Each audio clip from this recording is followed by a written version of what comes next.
first, the breaking news I just mentioned. Turkey, in the last few hours, has struck targets in Syria in response to the earlier mortar shelling of a Turkish border town which killed 5 people. Live to our Middle East correspondent to get the latest on these fast-moving developments. Paula, hi there. What do we know about the scale of Turkey's retaliation in the last hour or two? Well, the information that we're receiving at this moment is that Turkish forces launched artillery attacks against Syrian targets. This follows a mortar bomb from Syria that landed in a southeast Turkish village earlier in the day. Now, it landed in a residential building, killing 5 members of the same family and wounding another 9. The Turkish Prime Minister has said that the Turkish response is in line with the rules of engagement. Now, for some time, we have seen an escalation of tensions between Turkey and Syria. So certainly what we're witnessing now is just an intensification of this.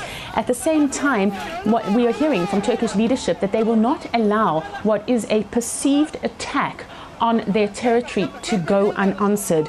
At the same time, Ankara is calling for an urgent meeting of NATO. We know that the Turkish Foreign Minister has already spoken with the NATO chief as well as with the head of the United Nations, Ban Ki-moon. Now, that NATO meeting is scheduled for later in Brussels. There is, however, some growing concern that Turkey, as a member of NATO, has for some time been calling for a no-fly zone to be implemented in Syria. And the concern is that it will now use this latest incident as justification to renew that call, which many are saying will not only see a no-fly zone but could pave the way for foreign intervention in Syria. Paul, we're going to talk about this a little bit more with Jeremy Salton, another guest we've got lined up in a second. But of course, it's not the only troubling development in the last 24 hours, is it? We've also witnessed these terrorist bombings in Aleppo too, yeah? Certainly, what we have seen is several explosions rocking the Syrian city of Aleppo in the north of the country. That is the commercial hub of the country. The explosions were several minutes apart. They occurred near the main squares of the city. And according to eyewitnesses and to what we saw, there was a massive crater in one of the roads. The facades of several buildings were completely torn apart.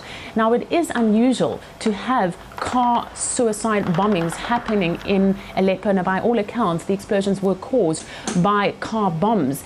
We've witnessed an increase in such attacks in the capital city of Damascus, but the last time that we really saw huge car bombs happening in Aleppo was back in February, when some 28 people were killed.